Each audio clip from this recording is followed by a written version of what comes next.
Pardon me, but it appears my car is experiencing some issues. We advise you to settle your remaining balance promptly. Failure to do so will result in your card remaining inactive. What? The customer service representative from the card company did mention an outstanding balance. It seems the payment for my usual credit card hasn't been processed yet. But why? Should have a significant amount saved in the account designated for automatic payments. However, upon checking my bank balance, it shows $0. The only other individual with access to withdraw funds from it would be my husband. With a sense of urgency, I reach for my mobile phone and swiftly report it to the police. I'm Garnett Felton, 30 years old, and I operate as a freelance web designer, setting my own tempo.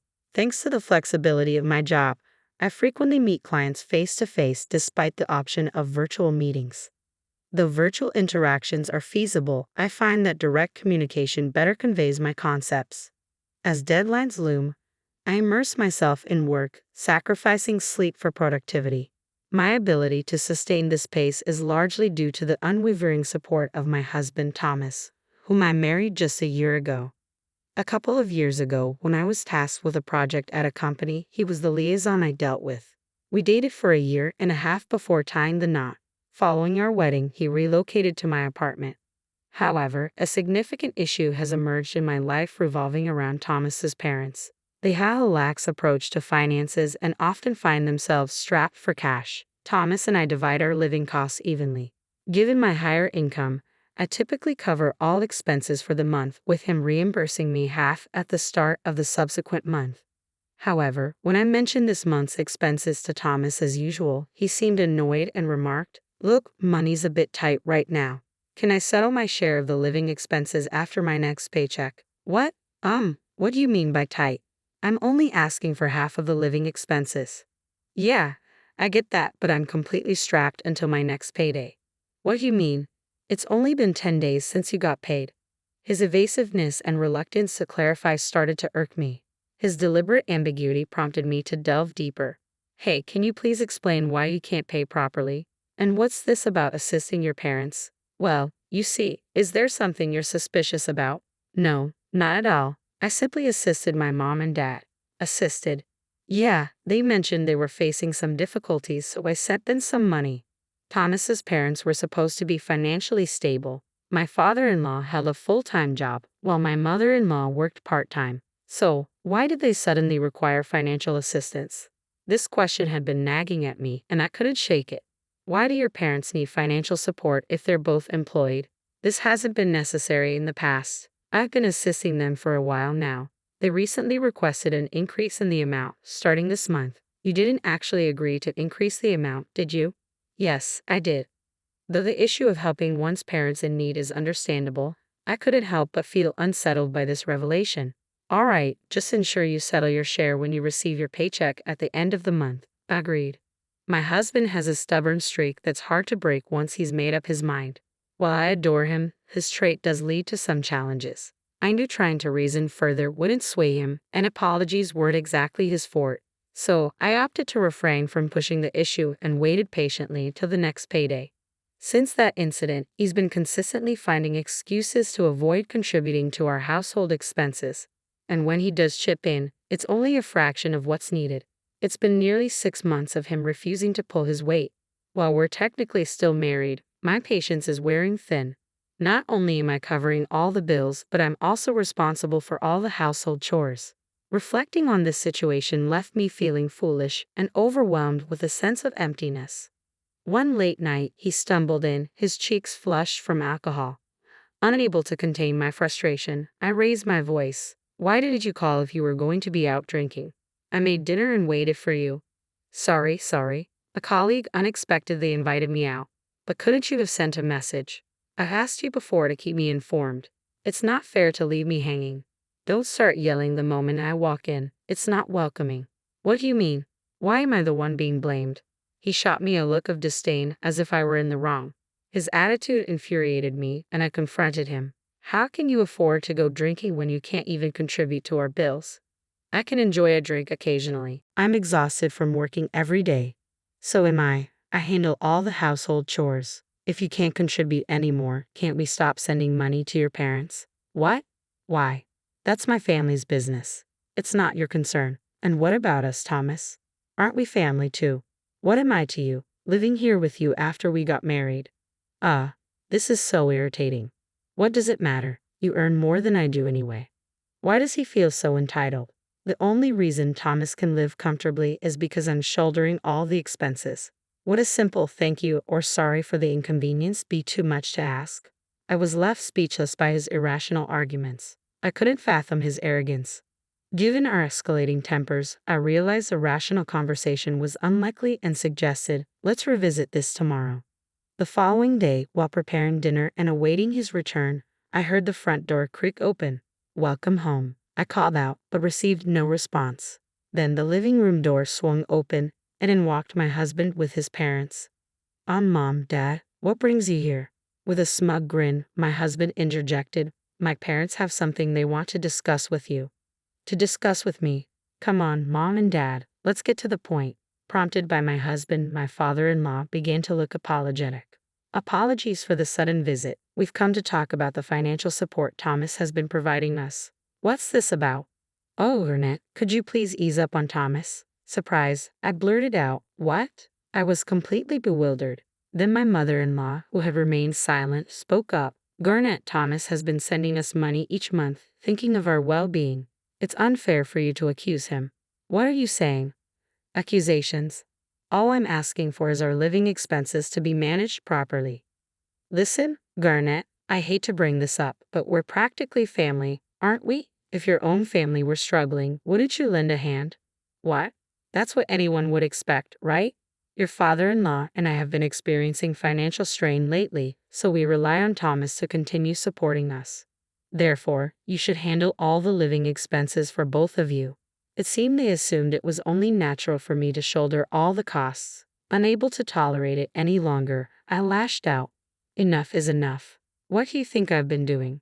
Managing all the household chores and covering every living expense. How is that fair? Isn't it what married couples do? Support each other, right? Or are you just that selfish? Upon hearing his mother's taunt, my husband, sitting beside me, couldn't suppress a chuckle. That evening, despite my efforts to reason, they remained obstinate. They finally departed well past 9 p.m. Once they were gone, my husband abruptly handed me signed divorce papers. In disbelief, I questioned, what's this? It means exactly what it says, he retorted. Peering down at me, he declared, if you persist in defying me, I'll end our marriage. Are you serious? Absolutely.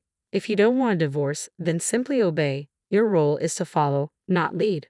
I knew I should have stood my ground, but I felt utterly drained. Perhaps trying to reason with Thomas before the situation worsened was futile. Perhaps divorce was the only option. The decision was swift. The following day, I signed the divorce papers Thomas had given me and headed to City Hall. The documents were processed, and just like that, I was single once more. Now that I'm finally liberated, I'll soon find my own place and embrace independent living. Feeling rejuvenated, I opted to indulge myself with a shopping trip to the department store. Working predominantly from home with outings limited to client meetings, it had been quite some time since I splurged on myself, especially given the recent strain of covering all expenses. Today, however, I've decided to treat myself. With that resolve, I ventured into the women's clothing section. After trying on a couple of dresses, I settled on two favorites. At the checkout, as I handed over my credit card, the cashier's troubled expression caught my attention. I'm sorry, ma'am. It seems we're unable to process this card. What? That's impossible. I've used it recently to purchase a new tablet for work without any issues. Why the sudden problem now? Racing home, I dialed the card company's number. Upon explaining the situation to the operator, she delivered startling news. We require immediate payment of the outstanding balance, or your card will be rendered unusable. Outstanding balance. Indeed, last month, we were unable to debit your card usage from your account. Is this plausible? Please verify your bank account balance. After ending the call, I swiftly accessed my bank account online, the very account from which my card draws funds. Initially reserved for personal savings, it now solely serves my card transactions. If memory serves, there should be $5 million within, but the balance reads zero. Just before the card's due date, the entire $5 million had been withdrawn. What on earth was happening? A chilling suspicion gripped me. Could it have been Thomas? But who else had access? Our bank book and ATM card were stored together, only accessible to the both of us, meaning Thomas was the only other person who could have withdrawn from my account. I waited for his return, then confronted him. Hey, did you withdraw money from my account? He smirked, let out an exasperated sigh, and replied, clearly irritated. Oh, you figured it out. Thought I did a pretty good job of covering my tracks, huh? I can't believe this. Why would you do that? Why? For my parents, of course. I gave them your $5 million. What did you just say? Just as I said, they needed financial support. Fortunately, I have the means to provide it. Speechless, he began to explain, his tone tinged with pride. It appeared his parents had developed an obsession with online shopping. They were purchasing items they fancied, far exceeding their income. Initially, they turned to Thomas for assistance. However, as their spending spiraled out of control, they began to demand more. They started purchasing multiples of the same items, gifting them to neighbors. Before they knew it, their monthly expenses surpassed $500,000, a sum Thomas couldn't manage alone. So, he withdrew the $5 million from my account. After he finished explaining, he remarked, "You shouldn't complain. They're your family too. Consider it looking after them. Don't make a fuss over a mere $5 million." In that moment, I found myself dialing the police on my cell. "Hello, police. I want to report a break-in and theft. My address is..." Thomas watched me with wide eyes as I ended the call. He shouted, "Hey, what are you doing? Did you just call the police?" "Police? Why wouldn't I? There's been a break-in and theft, right?" "Calling it theft is exaggerating. This is my house," I firmly reminded a flustered Thomas. "We're no longer a couple. In fact, I'm the one renting this place, so technically, it's not your home, is it? We're not together anymore, remember? The divorce papers you signed yesterday, I'd already submitted them. So in other words, this is my place and you're just a stranger here, an intruder, right? You've got to be kidding me. Call them back and cancel the report." Waving my phone angrily at him, I warned, "If you lay a finger on me, I'll call the cops again. Just so you know, they're already on their way. You can't escape now. Why don't you just admit what you've done?" Whoa, hold on. We loved each other, didn't we? How did it come to this? Love each other? I scoffed. Don't try to feed me that nonsense. Whose fault do you think all of this is? It all began because you blindly supported your irresponsible parents. You can't just act recklessly and expect forgiveness. Who would forgive someone as despicable as you? What a fool. Fool? Do you even know who you're talking to? I'm talking to you. Like parents, like child. Because you were raised by parents who were careless with money, you think it's acceptable to deplete someone else's savings. I hope the police give you a stern lecture and you feel the weight of those $5 million. Just then, the police arrived and Thomas crumbled on the spot. "Who's the suspect?" Pointing at my husband, now cowering on the floor, I said, "It's him." Without a doubt. "All right, let's go. You'll need to come in for questioning," the officer commanded. All I wanted was to support my parents, but my pleas fell on deaf ears, and Thomas was escorted away by the police. However, the authorities deemed the incident a civil matter, explaining they couldn't intervene.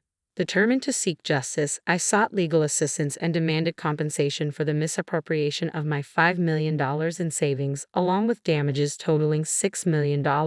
Naturally, Thomas and his parents couldn't afford such a sum. In the end, all three found themselves drowning in debt. Despite their financial woes, his parents continued their reckless spending habits, accruing even more debt. They eventually resorted to borrowing from loan sharks, living in constant fear of relentless debt collectors, desperately trying to remain unseen. On the contrary, I made the bold decision to sever all ties with Thomas and relocated to a new apartment. Fortunately, my career began to thrive, and my income surpassed my wildest expectations. Since parting ways with Thomas, everything in my professional life fell into place. In hindsight, I regret not divorcing him sooner. Despite the failure of my marriage, I recognized that my life was far from over. Taking lessons from this experience, I resolved to exercise greater caution in my future endeavors.